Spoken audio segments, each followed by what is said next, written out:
Hey YouTube, I'm Ev McInnish and welcome to Politically Correct, the show where we talk about politics, policy, and everything in between. Today begins a 6-part series that I'm doing called Campaign 101 that teaches you some of the basics of campaigning that are the same whether you're running for class president, president of the US, or the supreme commander of space. Today we're going to be talking about some of the basics on getting started in campaigning. Some of the things you need to do before you even get your name onto a ballot. Before you file any paperwork or any of that, there's some things you gotta do first. Before you commit to running for office, I want you to ask yourself 3 questions. First, am I a thick-skinned person? In politics and in campaigning especially, there's a lot of criticism, and you have to be able to take it. It's completely okay if you're a little bit softer skinned, but then maybe it's better for you to be behind the scenes supporting a strong candidate, someone who can be the tank in your adventuring party. The second question I want you to ask yourself is, can I commit what's needed to this campaign? So sometimes you think, hey, it'd be a good idea to run for this, but you've already got so much on your plate. I mean, you've got school, you've got work, you've got your Tumblr schedule. You don't have time to run for city council unless you're willing to give something up. So make sure that you have the time to commit to running a campaign and running it well before you commit to actually doing it.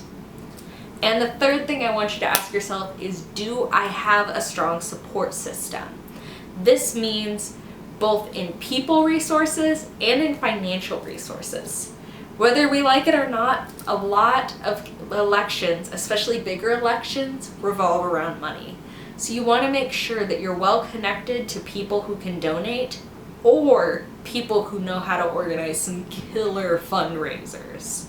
You also want to make sure that you have good people around you. You have people who are going to support you and who want you to win and who aren't just in it for themselves. You also want to make sure that you have some people that you can go to when you have those hard days campaigning. You can come back to them and cry and they'll feed you Ben & Jerry's ice cream because you can't feed yourself Ben & Jerry's ice cream because it's just been that kind of day. So make sure you have a strong support system around you before you commit to campaigning. Alright, so you said yes to all 3 of those questions. Fantastic, you are ready to campaign. Go down and file that paperwork. Yeah, paperwork! So now that you've committed to running for office, you want to look at yourself and you want to look at the people around you.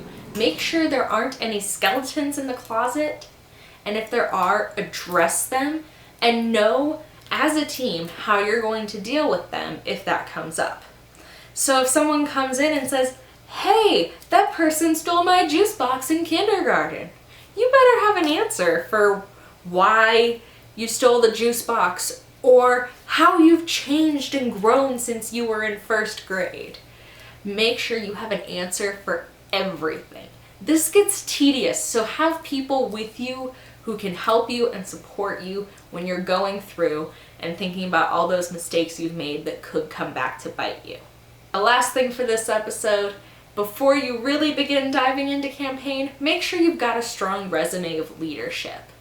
If you don't, backpedal a little bit. Don't run yet. Join some clubs, organizations, anything in your community that has interest for you, especially anything that has leadership positions or that's well known, like a Rotary Club. Try and join and get actively involved. Work your way up the ranks, get some leadership experience. That will also go back to giving you some great connections and support system. And it also gives you credibility when you're telling voters, yeah, I have run this organization and I was secretary of that organization. It lets them know that you kind of know what you're doing. Alright, and that'll do it for this episode of Campaigning 101 on Politically Correct.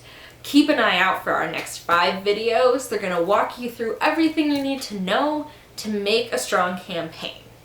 In the meantime, don't forget to like and subscribe, share with your friends, leave comments, and I will be replying to questions in the comments below so that you can run the best campaign possible. Thanks, and I'll see you next time!